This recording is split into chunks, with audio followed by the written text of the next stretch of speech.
అండి అందరికీ ఇవాళ వచ్చేసి గోంగూర మటన్ చూపిస్తానండి. దానికి కావాల్సిన ఇంగ్రీడియంట్స్ ఆనియన్స్ ఒక పెద్ద సైజు 3 తీసుకున్నానండి. ఇలా కట్ చేసుకున్నాను. 4 పచ్చిమిర్చి తీసుకున్నాను. 1/2 కిలో మటన్ తీసుకున్నానండి. ఒక కట్ట గోంగూర తీసుకున్నాను. ఇలా సన్నగా చాప్ చేసుకున్నాను. ఎందుకంటే పెద్ద పెద్ద ఆకులు ఉంటే అవి తీగలాగా సాగుతాయి కదా, అందుకే నచ్చదు. అందుకనే ఇలా సన్నగా కట్ చేసుకున్నాను. ఇప్పుడు తయారు చేసే విధానం, గిన్నె పెట్టేసుకొని ఒక 3 స్పూన్ల ఆయిల్ పోసుకోవాలి. 3 స్పూన్ల ఆయిల్ పోసుకుంటున్నానండి.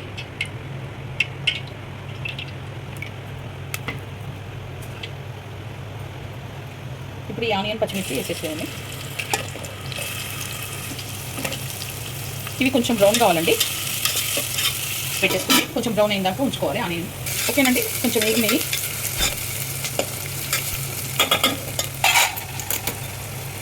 ఇప్పుడు దీంట్లో సగం చెంచా పసుపు వేసుకోవాలి.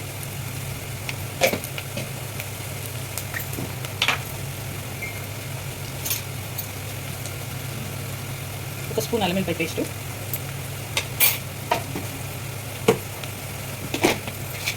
ఒక స్పూన్ ఉప్పు,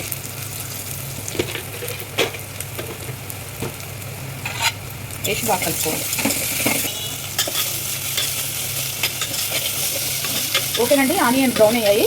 ఇలా మటన్ తీసుకోవాలి. మటన్ 2 సార్లు కట్టుకున్నానండి. వేసేసుకుంటున్నాం. వేసేసుకొని కలుపుకొని కొంచెం మగ్గనివ్వాలి. కలుపుకొని మూత పెట్టేసుకోవాలి. ఓకేనండి, ఇది కలుపుకోవాలి బాగా.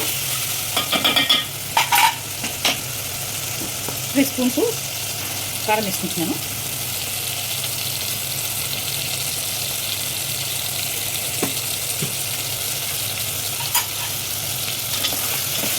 బాగా కలుపుకోవాలి. కలుపుకొని ఒక గ్లాస్ వాటర్ పోసుకోవాలి దీంట్లో.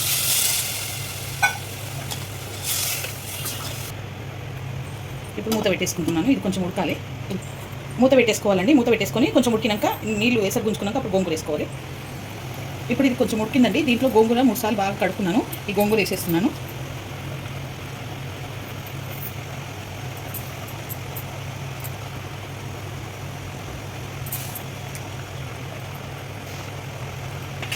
కింది మీద కలుపుకొని మూత పెట్టేసుకోవాలి.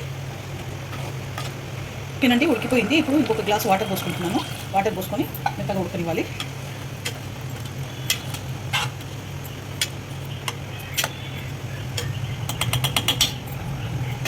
మూత పెట్టేసుకుంటున్నాను. ఉడకాలి ఇంకా కొంచెం. ఓకేనండి, మటన్ ఉడికిపోయింది. ఇప్పుడు దీంట్లో ఒక స్పూన్ ధనియాల పొడి వేసుకుంటున్నాను. సగం చెంచా ధనియాల పొడి, గరం మసాలా వేసుకుంటున్నాను. వేసుకొని కలుపుకోవాలి. ఒక 5 మినిట్స్ నుంచి బంద్ చేసుకుంటే అయిపోయి మటన్ గోంగూర రెడీ.